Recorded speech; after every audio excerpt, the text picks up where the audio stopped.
Hello and welcome to our webinar today. This is be about reducing contractor expense with smarter maintenance and reliability work streams. Now, this webinar is brought to you by PTQ Magazine and Digital Refining and features Cognite, AI for Industry. My name is Gabe. I work with Cognite. I'll be moderating our session today. Now, our content today is really exciting. We're going to go through some demos. We're going to go through some case studies. We're going to try to make it as real as possible. And before we kick that off, I'd really like to spend some time introducing our speakers. So just wanted to kind of, Tom, would you mind introducing yourself real quick? Yeah, thanks, Gabe. Yeah, and good morning, and thanks for attending today. I know you have things to do, and this is an hour of your time, but I do appreciate your attendance and listening to the story that we have to tell. My name is Tom Shunat. I'm the principal and founder of Gulf Coast Energy Advisors, a Houston-based company. I've got 38 years, 38 years of owner experience in refining and petrochemicals. And then last year, I formed the company Gulf Coast Energy Advisors. My roles in the past have been both corporate and site roles. I've had senior manager roles of operations excellence, senior manager of production excellence, and I retired as the director of technology for a refining and petrochemical company. Site roles as maintenance manager, engineering manager, planning and economic manager, operations manager in various locations across the United States. Thanks again for watching with us today. Tom, you've really seen it all. All right, and Jose, let's go ahead and get your introduction as well.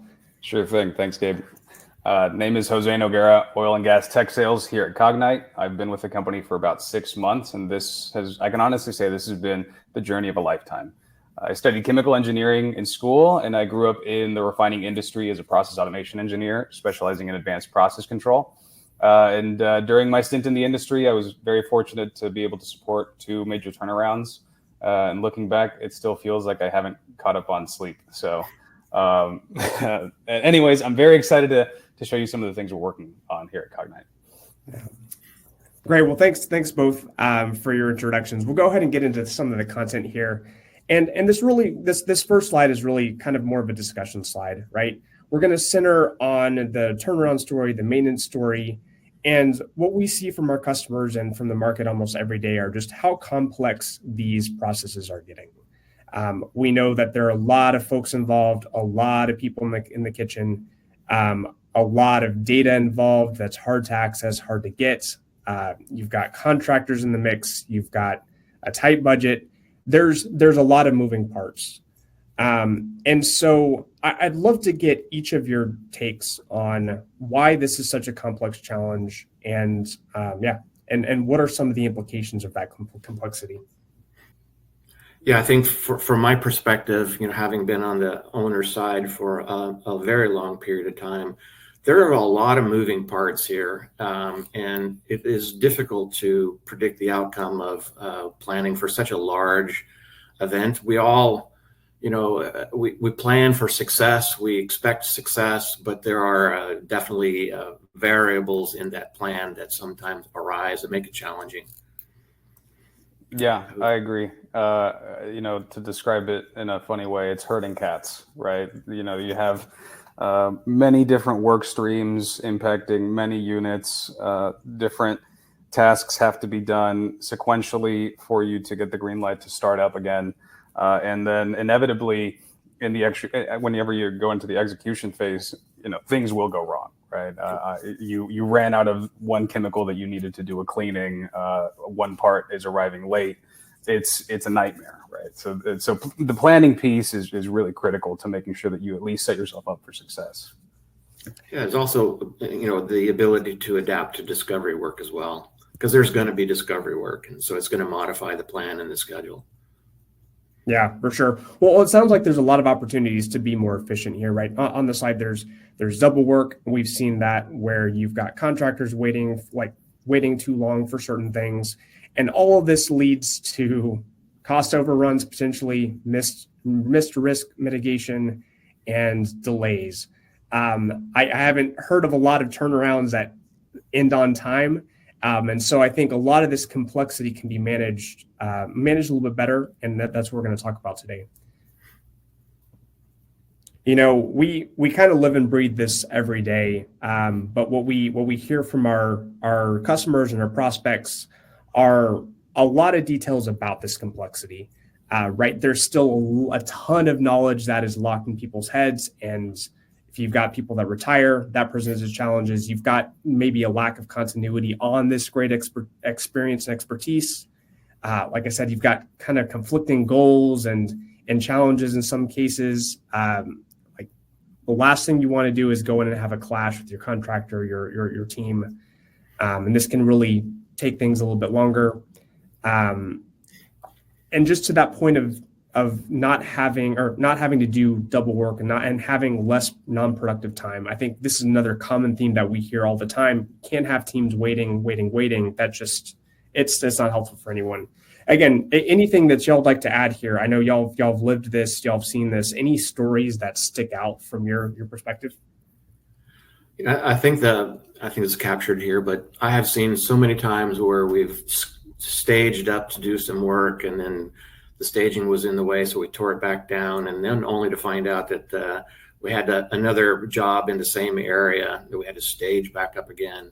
And there is this kind of inefficiencies, and I admire. I'll tell you, I admire the people who do the planning for turnarounds. It is not an easy task, so I don't want to simplify the process. This is a very complex process.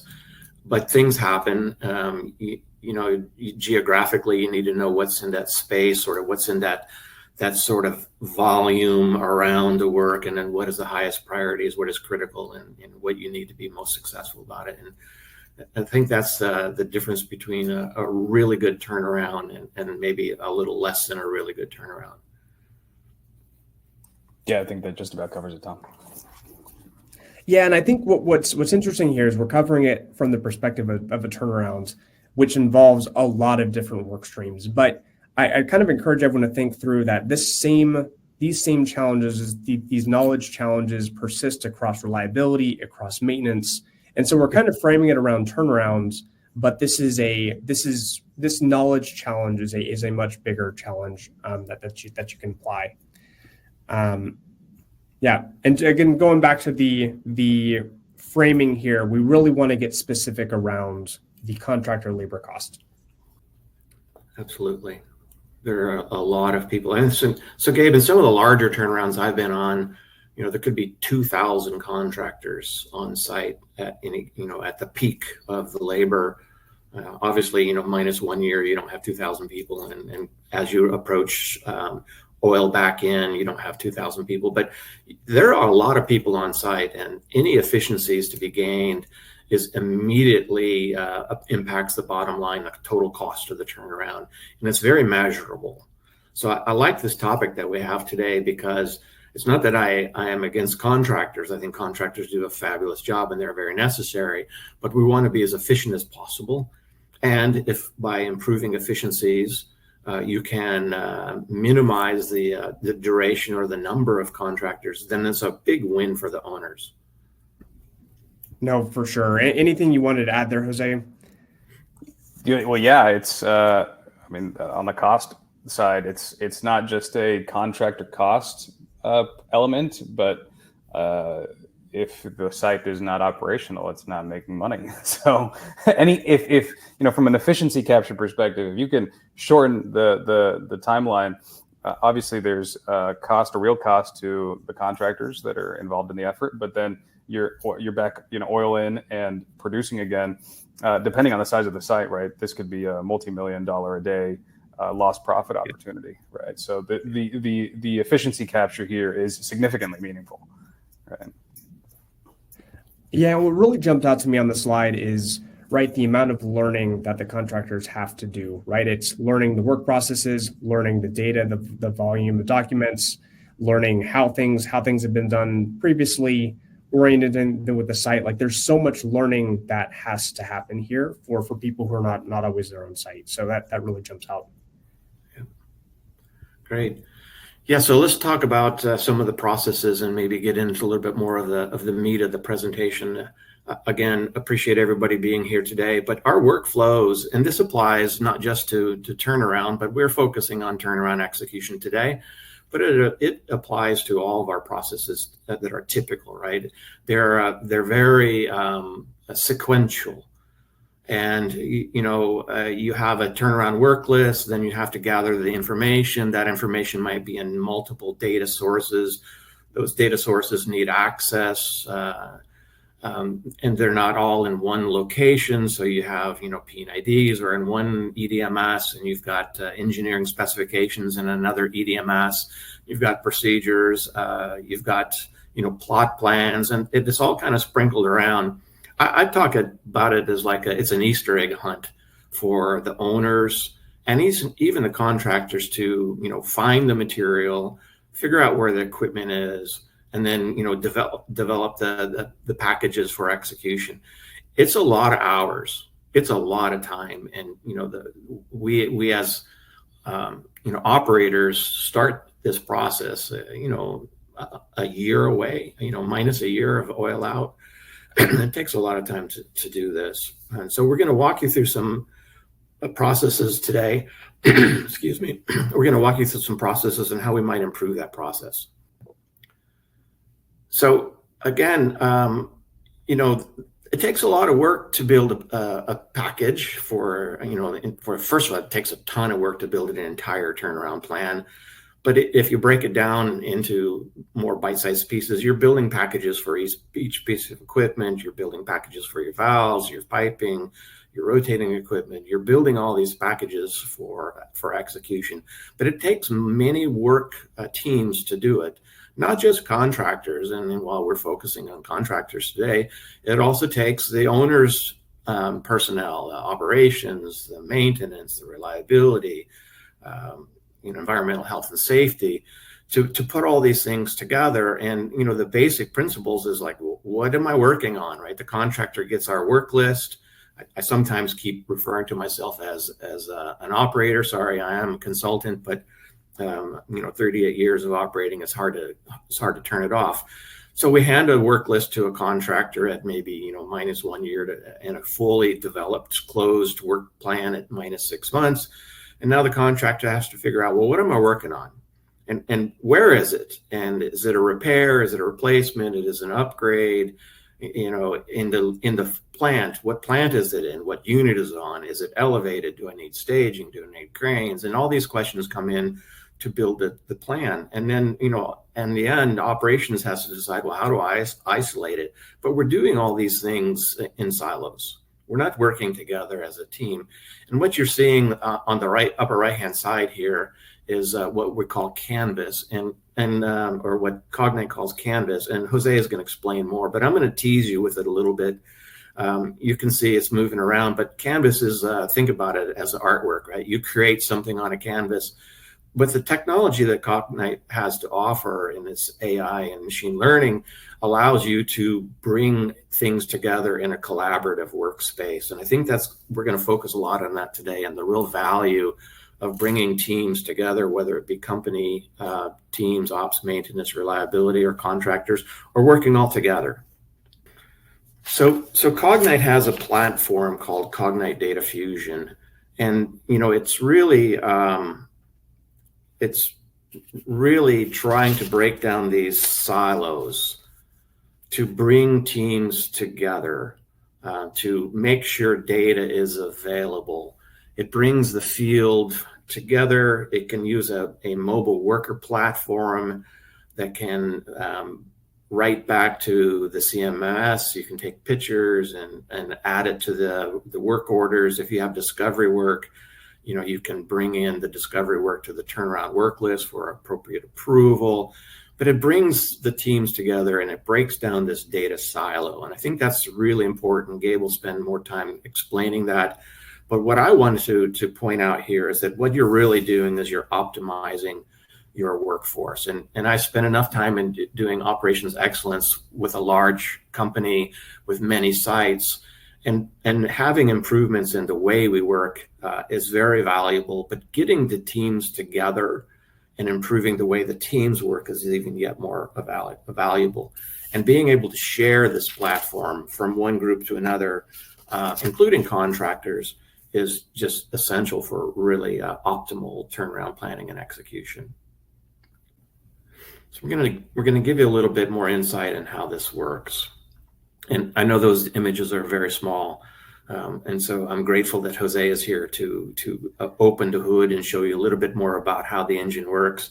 But we, in a turnaround, have lots of plans and schedules, and you have your maintenance CMMS, and you have your P6 plan, and you're trying to optimize the work and execution. You've got, like I said, maybe 2,000 people on site. You've got the company people engaging and leading and checking and making sure the work is done properly. You're trying to collaborate together, but you're still doing it, sort of in series or singular, or one group goes and does their work and brings back and shares with the rest of the team. You're really not, you're not collaborating as efficiently as what's possible. I'm not saying people don't collaborate, by the way, so please don't misunderstand me, but there are ways and there are technologies that can enhance the process. And I think that's a key point here, is not to tear away the process, is to look for a solution that can enhance the existing processes and make it much more efficient. I just wanted to build on that point real quick, because I think that's a really important point. I think what we're showing here is not necessarily the art of the possible, because this is how people are collaborating today. But because people have been collaborating in a certain way for so long, it's hard to imagine outside that box, right?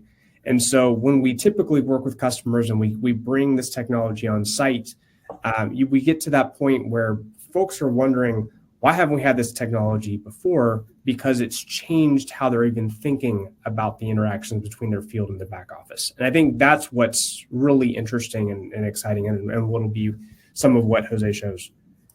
That's a really good segue, Gabe. I joke with my friends that, I joke that the large language models are my best friends these days, and that,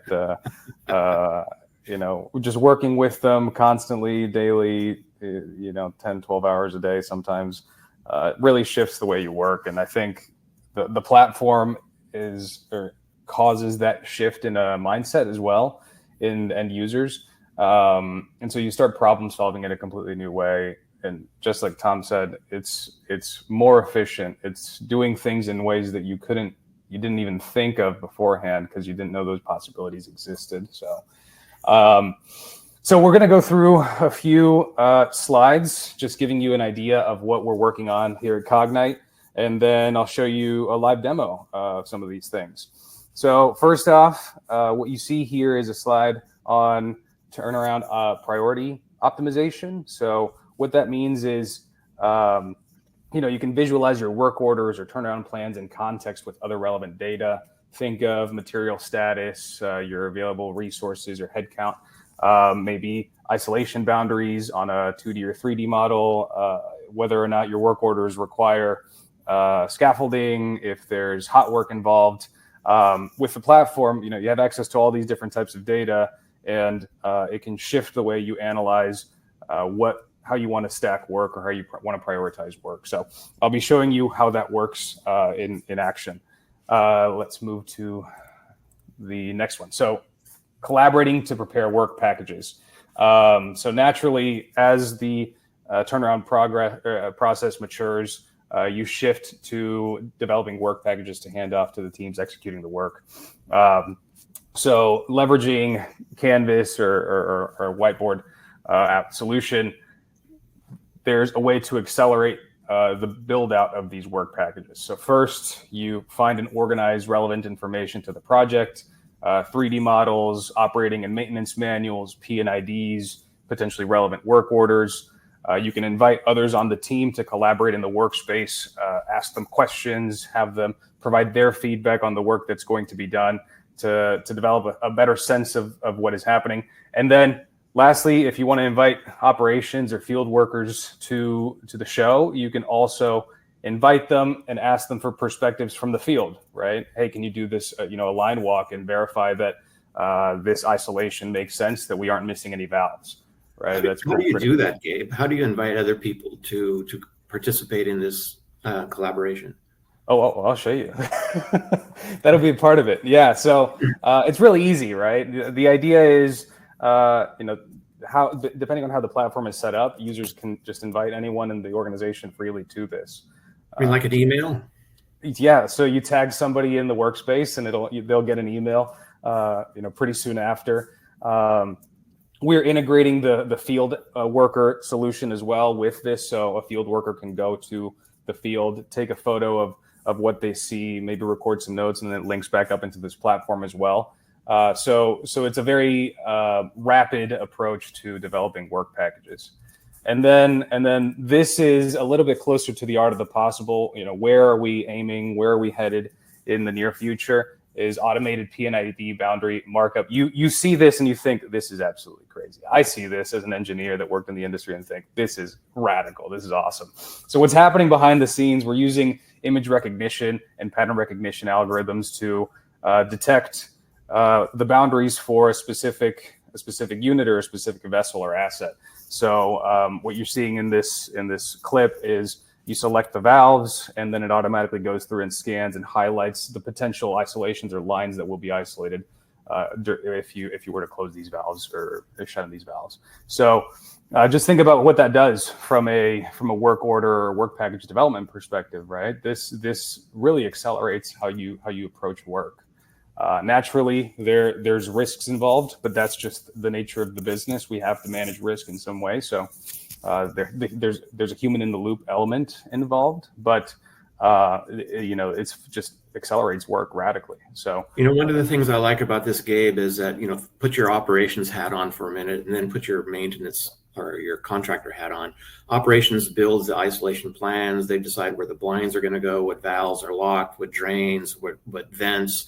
But then they have to show the contractor in the field, and the contractor doesn't know where the isolation points are, but the operator is supposed to show them. Let's just say, for instance, that the operator is not doing a good job showing them, and God forbid that doesn't happen, but it does happen in reality. The contractor then also knows where the isolation points are by looking at this drawing in the mobile app. Yeah, and there's a potential use case where you also integrate 3D models here as well. So you have a sense of where the isolations might exist in space just from the way that you build this out. Once I show you how this could work in action, you'll see that you could set it up pretty easily to have a record or a storage of the different valves or the relevant components to the work order or the work package. So that essentially you can hand this off and somebody knows, oh, okay, I know where this valve is in space. I can go find it. Right? It gives them a sense of direction, which is fantastic on the execution piece. Well, kind of a little bit of a tangent here, going away from turnarounds into routine maintenance, where you're working within a live unit. Knowing what valves, from the contractor or even the maintenance employee's perspective, knowing where the isolation points are, is really handy to make sure that you're truly isolated. And we unfortunately hear about incidences where a contractor breaks into a system that's not totally isolated, or they broke into the wrong system. And it's sad to hear about this, but it does happen. It's not routine, but it does happen. Tools like this can actually help the maintenance department or the contractors know that they're actually on the right flange, know that they're on the right valve, with the tools and the mobile work apps and the 3D images that can be attached to it. To me, it changes the way work is performed.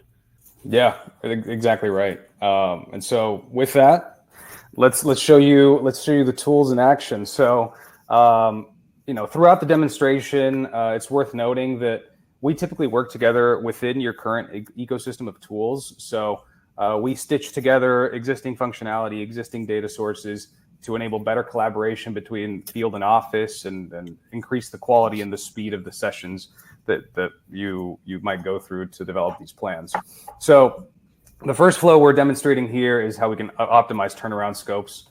Within our tool, you can get an overview of the plan that already exists in your source systems. So what you're seeing here is a loadout of 125 activities that we read in from your source systems. You can look at the composition of work here with a plan analysis tool, verify the activity types, the resources that are required from a tradesperson perspective, whether or not the work requires isolation, material status. There's other fields that you can use to analyze this as well.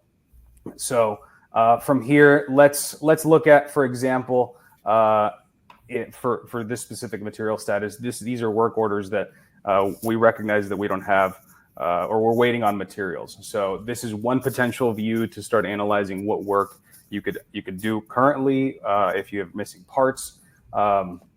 This material status updates live from your ERP system.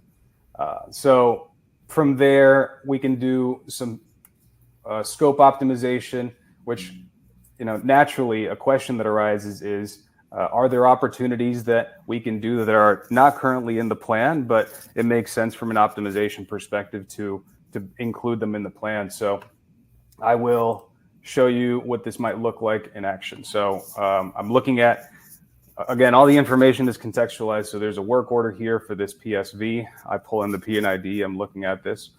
We flag risks in the system that we contextualize as well from live, either live or historical risk understanding of specific parts of the process. So here I can click, it's telling me that there's a potential risk where there's a release from a pipeline, and it'll tell me what the potential impact. But really where this gets interesting is I want to compare activities not in my plan. So what you're seeing here is it immediately flagged, look at all this work that's relevant to this equipment that you're not currently analyzing, you're not currently including in this plan. You can make a strategic decision to make sure, like, well, maybe it makes sense to include this because this is already going to be isolated, right? Maybe some of this work that is listed as preventative maintenance or corrective maintenance should be included in this package. This is an optimization or an efficiency capture. But even if you have discovery work, and that happens all the time, right? You open something up, or you're out there, planning to work, and you find something else, whether it be from operations or from turnaround, discovery, inspection. You can add that notification back to the work list for review, of course, right? Mm-hmm. And you can visualize this discovery work, or from a turnaround perspective, you only want to work on what needs to be done during the turnaround. And I know you know that, Jose, but I just want to emphasize that we're not trying to load up the plan here. What we're trying to do is look at what's optimal, and that could include discovery work. Yes, discovery work, or even removing things from the plan, right? Saying, hey, this is not necessary for this time. So then, what else can you do with this? I've gone through and grouped my tasks by the resources. So you can see now I'm looking at this through a different lens. It's telling me what resources are required for certain tasks. And so maybe you're looking at it from a workforce optimization perspective versus just a isolation plan optimization perspective. And so you're already going to have these works or tradespeople on site. Maybe it makes sense to do this work because you already have the resources and they are either underutilized or understaffed. And so naturally the question comes into this, well, how do I determine if I have enough man hours to do this work, right? So we have a budget or hourly optimization tool here. So for example, I can include all the work. I'm going to have 100 people on board, and let's say there's 8 working hours per day, and my turnaround is going to be 60 days long. So I can run an analysis, high pass, right, on the work that's being done. I can select a specific set of tasks and say, okay, I want to verify the hourly optimization here. And you can see, well, I've got, the numbers are a little bit, 100 people is maybe a little bit over the top, but you can see how it calculates. Okay, we have 100 people. That's X number of hours of available work. We have unproductive hours, not utilized hours, utilized hours. And so we can do an optimization through a personnel lens rather. One thing, Jose, I'll put my former maintenance manager's hat on and get out of turnarounds and back into routine maintenance. Having a visual tool like this where you can plan by craft, plan, visually by areas, by hours required, outside of the CMS is pretty cool, because Other people can look at it as well. Maintenance manager, for instance, who's overseeing what's being done in a specific area of a plant. These visual tools are pretty incredible. Of course, you can plan this all within the CMMS, but having a visualization of it quickly like this is pretty powerful. You mentioned two things. One, so maybe you could explain contextualization, or maybe you're getting up to that. That's a good, yeah. And there were some bars on the bottom of the previous slide. It's a little bit hard for me to see. I'm sure it's a little bit hard for the audience to see as well. What is that? Yeah, so we'll start with the bars because that's probably the easiest thing to describe. So within this planning analysis tool, or bucket of tools, what I've done is I've added fields here to say, okay, I want to look at the breakdown of these works or the work or the tasks according to these different filters. So what I'm seeing, so I selected, the activity type is this corrective maintenance, this preventative maintenance, the trades that are required to do some of this work, material status, are the parts available? Are we waiting on parts? Are parts even defined or needed for this task? And do we need isolation for this? So this is just a quick shortcut where I can click on each of these things and it'll automatically filter the work orders according to whatever filter I selected. So here I selected show me all of the corrective maintenance tasks, and then you can start adding additional filters. So now I'm looking at tasks that we have confirmation that we have materials for at the site. So it's going through and processing and showing the I think it's because a lot of these tasks have filters, or have the corrective for the parts in the record. So this is just a really quick way to kind of filter through your data in a meaningful way, right? Now contextualization. So that's a good segue to this, actually. So this is our canvas. Tom mentioned this earlier. I will loop back around to explain what we're doing here, but just the concept of contextualization. So this is an asset reference within our database. So this is a heat exchanger 9115.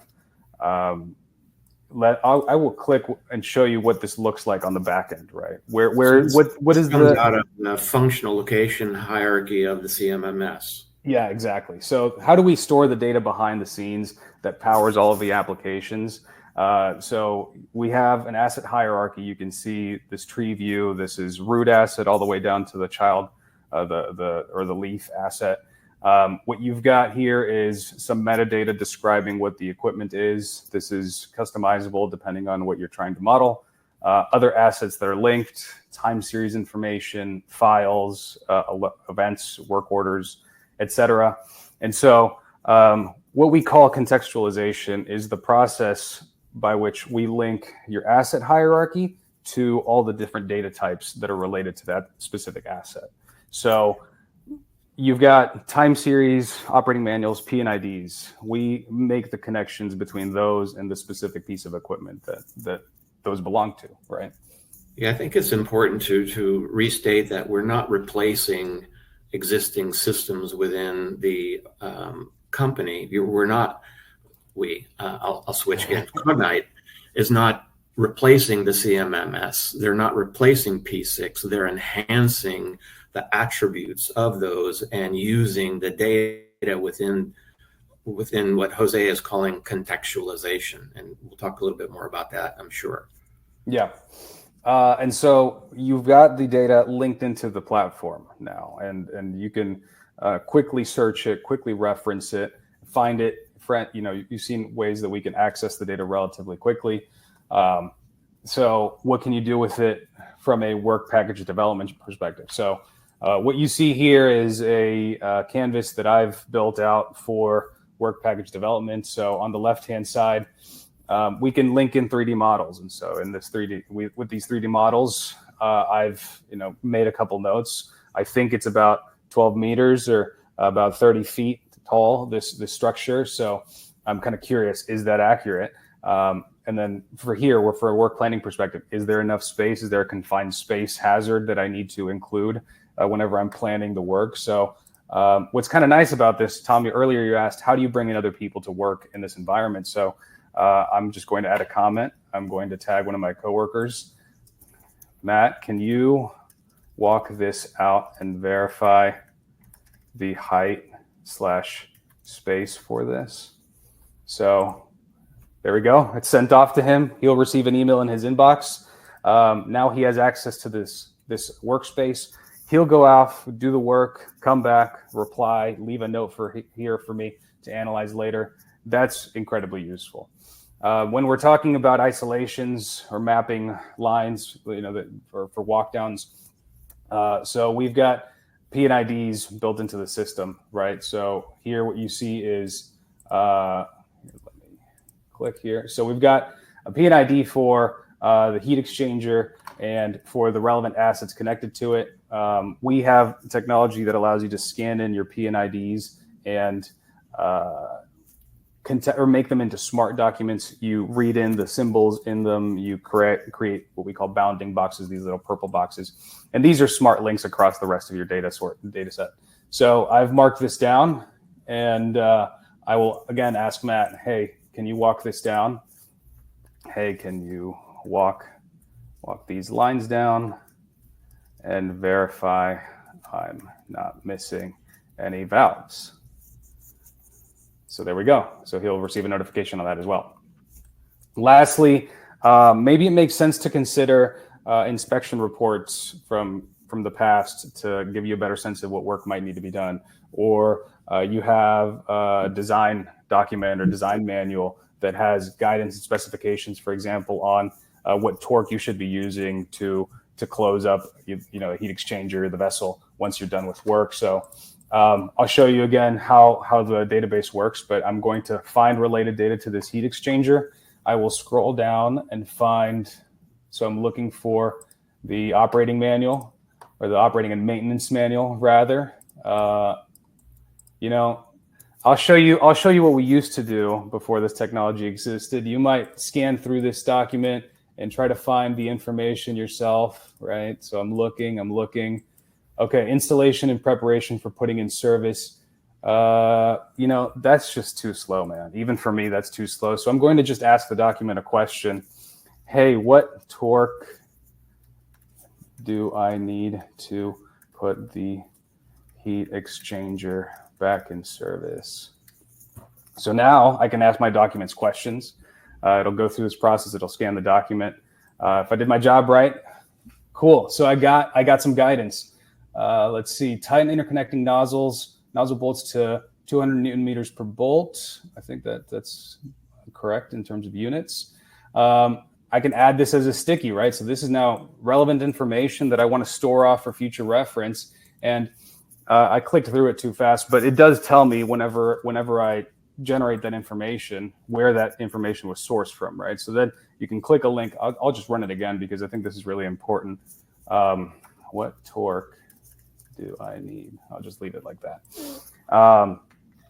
We also provide backlinks to the information. So you see answer based on these sources. So you can click through and find the source material where that information was found.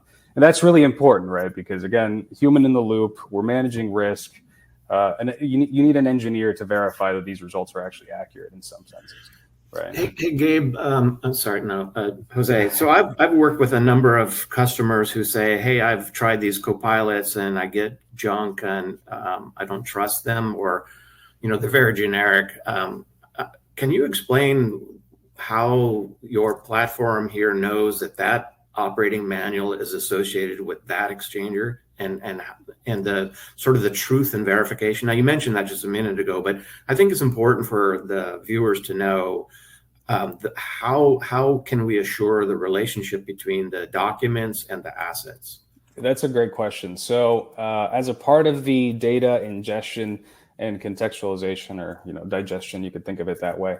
As a part of that workflow, what we're doing is scanning and reading the data and trying to determine patterns in it or the links between the data itself and the asset hierarchy. So you can see here in the document, it has a direct reference to this specific heat exchanger, right? And so I could even scroll back to the front end of this, and it says right here, this is the redevelopment project for heat exchanger 9114, 9115, and that's, well, it just so happens this is the heat exchanger. That's the pair that we're looking at right now. So the technology automatically detects that connection, those references, and then links those two things together, right? That's kind of how it works.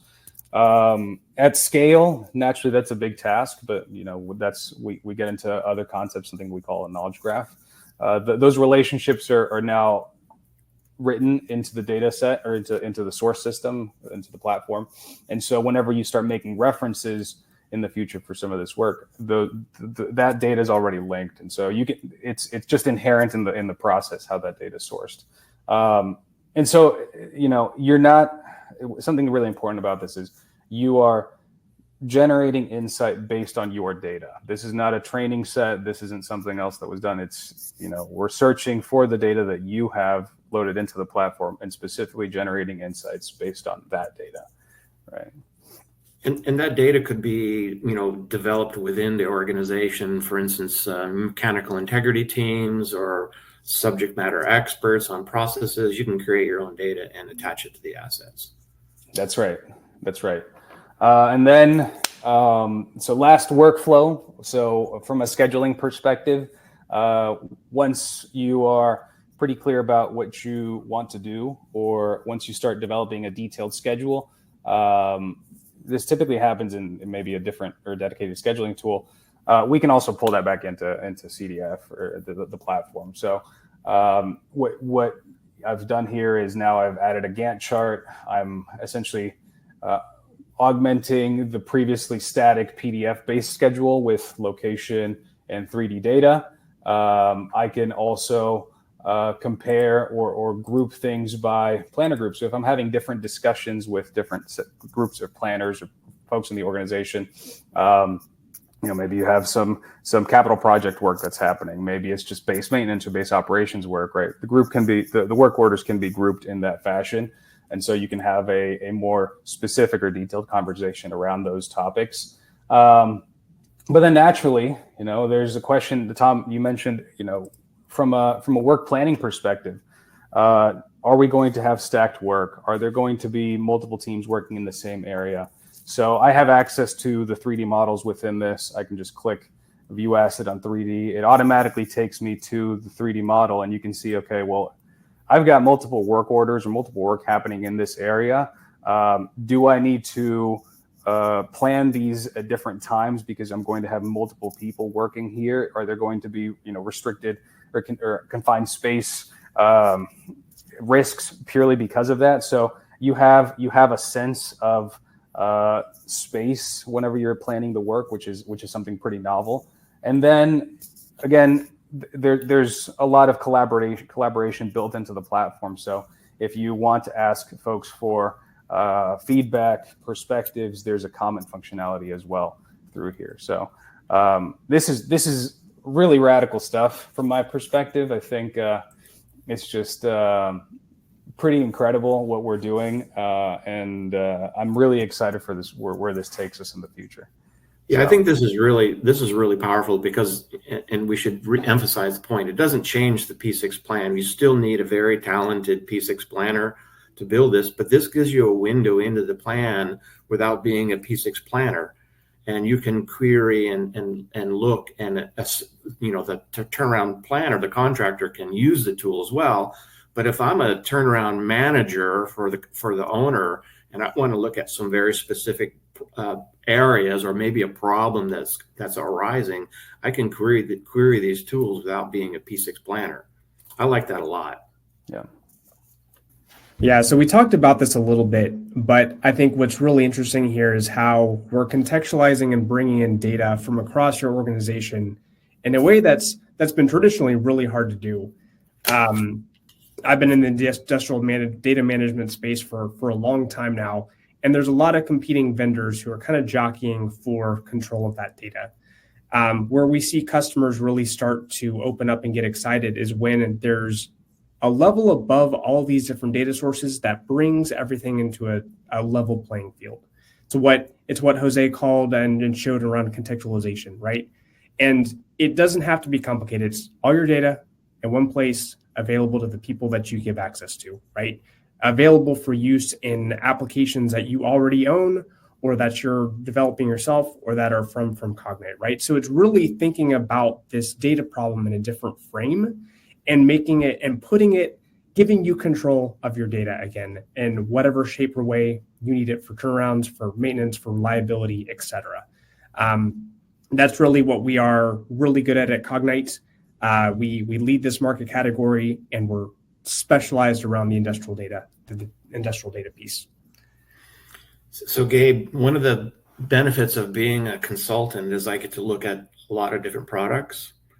And you just mentioned that Cognite is the leader of industrial data management, and I would like to just let the audience know that that's not just fluff. You can go look at a third-party assessment from a company called Verantix, Verandix, and in that, it's a rather long document, by the way, it's like 20 pages, but it rates all of the, not all, but it rates a majority of the companies who do industrial data management, from just IT, just OT, IT and OT, and those at the very top who look at an enterprise-wide solution, including engineering technologies, so IT, OT, and ET, and there are only a few companies that can do it. And the Verantix company, who is a third-party group, rates Cognite as the leading company doing industrial data management. So check it out, audience. It's Verantix. Yeah, a great call out, and we can send that out as part of the follow-ups as well. That would be good. It's a long read, but it's worth it. So thanks for changing slides here. Hey, one of the things from the owner side, right, in my previous life, I was also responsible for a company in the digital transformation, as well as technology for the entire company, both midstream and downstream. And I was fortunate enough to be a Cognite user and a sponsor for my company in trying proof of concepts and then rolling it out to an enterprise-wide solution. And what I learned from this is you kind of start small and then you expand, whether it be additional use cases or finding value, but you start and you learn the technology, you try to exploit and gather all the information you can from it. And then you kind of say to yourself and your organization, well, gee, where can I use this? Now, today we're talking specifically about turnarounds, but the technology from Cognite is diverse across all work groups. It is not just a turnaround planning enhancement. It's also reliability and environmental health and safety and operations optimization. But my lesson learned is you start small and you grow, and then you start to scale across multiple solutions or multiple sites, for instance. And then the greatest example of this scaling is that I won't use companies' names here, but there is a chemical manufacturing company who deployed this platform in Houston and then scaled it out to 50 sites, 50 in a period of 2 years. So you start small, you grow and add other attributes or other applications, and then you look for a large company, you look to like, okay, how can I take this from site A to site B to site C? And so my advice is, start small, learn to expand, and then look for opportunities to basically take a road show and bring it to your other facilities. And again, I'm a user. I'm very fortunate that Cognite has asked me to consult for them, get an opportunity to tell the story, my story, and then actually learning a lot more about it. So thanks to Jose and Gabe. But we are seeing, or Cognite is seeing, really positive results. And this is just one example of a North American company who was able to use Cognite Data Fusion and the Canvas and the other tools to really make meaningful and measurable improvements in the turnaround work process.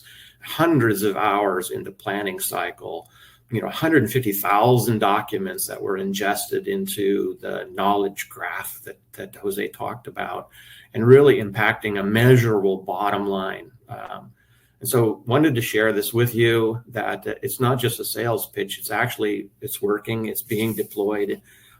across North America and worldwide as well.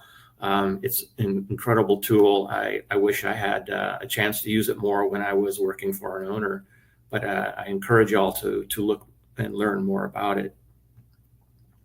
Again, you can see some logos at the bottom here.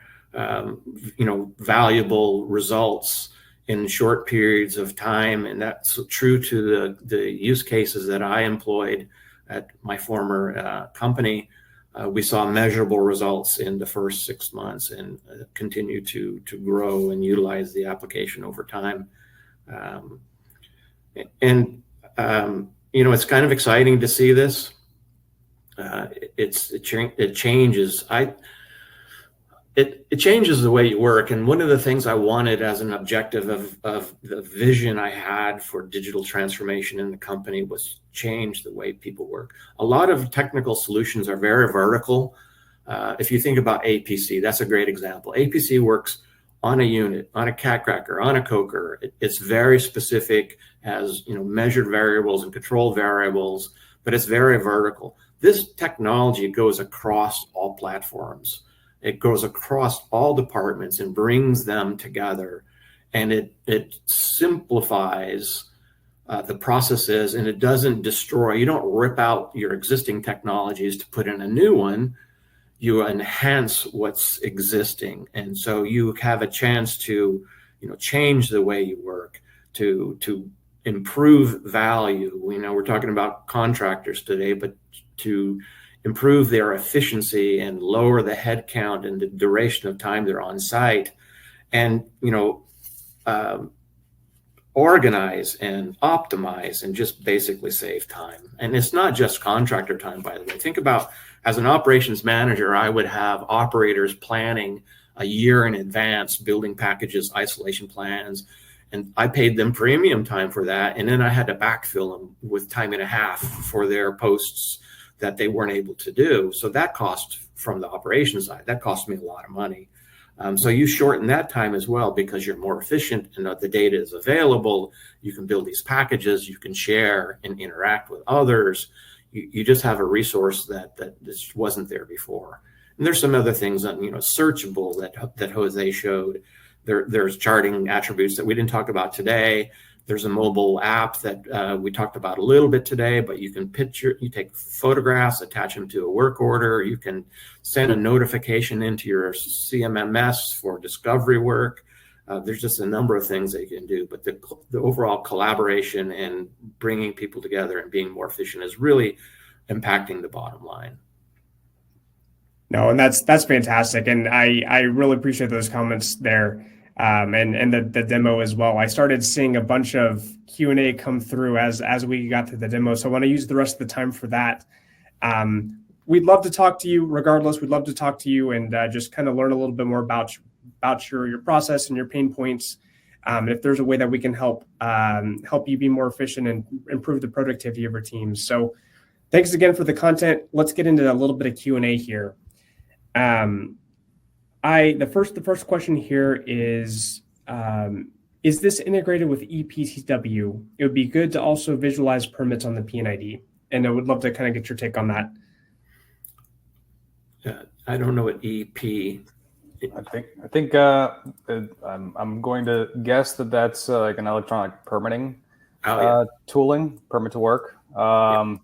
So not sure specifically about what platform or what system you might be using, but to give you a sense about how we integrate with other data sources, we have 80, 100 out-of-the-box connectors, and we have the ability to build our own. So it just depends, right? We can integrate many sources of data from multiple places. I think it makes sense, right, to visualize permits and include that in the platform. Specifically once you get into the execution piece, right? So that's something that has been discussed internally. I was having discussions with somebody about that last week related to some sort of electronic permitting application that could be built on the platform. So yeah, conceptually, the short answer is yes, we've thought about permits. Yeah, there's no blockers to that, and we've got a lot of data sources, not all of them yet, but we'll get there. Yeah. How is this material requirement for a particular work mapped? I'm not quite sure. That may have been part of your demo, but I don't know if that jogs your memory, Jose. Yeah, so my understanding is that that's basically pulling in from your work order management system. So whatever materials are expected or parts are expected to be required, then that's pulling in, so that knowledge is included through that, and then also the status of the materials themselves. So if there's maybe an interest in integrating inventory information or determining if I mean, that's really what it is, right? If you have inventory, that is a record that is passed through from the source system. Yep, fair enough. Perfect. Maybe a question for you, Tom, here is how to build a reliable TAM with poor or lack of qualified manpower after the rehabilitation of a refinery. Any insights there? Yeah, I think one of the beauties of this, in the vision I had for digital transformation is knowledge retention. And so you can capture from previous work or current processes this knowledge that will help accelerate the learnings of newer people by capturing wisdom from your subject matter experts, whether that be local or in a corporation. And so I think the question is around restoring idled equipment. So you can use this, and the knowledge graph includes that. So any previous work orders or maintenance records or inspection records are all associated with that asset.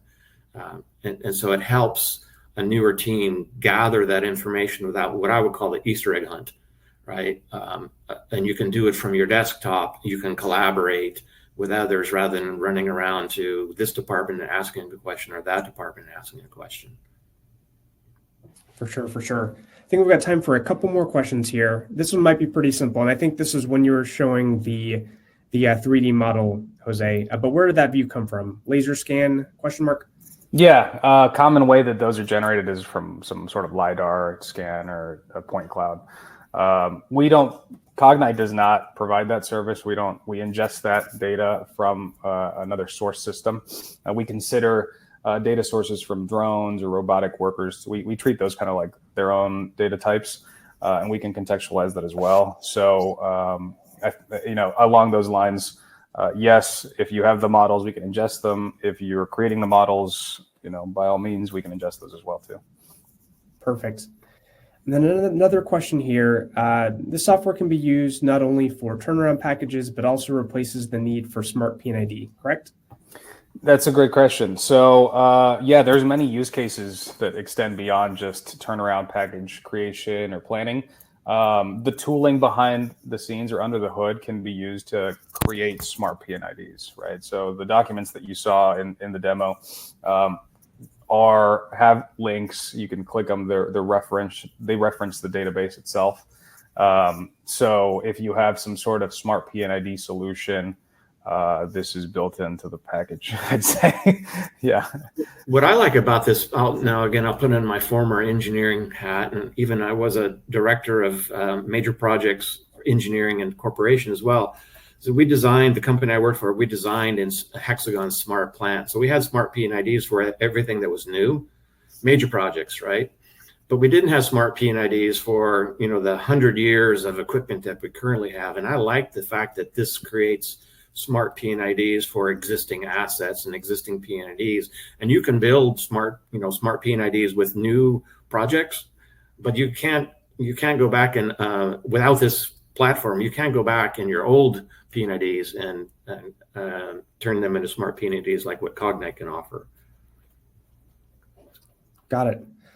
Well, awesome. Well, Tom, Jose, I really appreciate the time here today. Thanks everyone for joining us. I hope you found something interesting and something valuable. We're going to call it today. But again, if there's more questions, feel free to reach out to me directly, gabe.prado@cognite.com, and we'll make sure we get an answer to your question. And again, there's additional follow-ups from this webinar as well. We'll send out the recording. We'll make sure you have all that information. And we'll go ahead and wrap up. So again, on behalf of Cognite, PTQ Magazine, Digital Refining, thanks again for the time today. Hey, Gabe, just a pitch. On the Cognite website, there's a ton of information about the platform as well as YouTube. Yeah. So the viewers today can go look at those resources as well, and there's a bunch of it. Great point. Great point. All right. Thanks for everybody. letting me participate. Have a great day.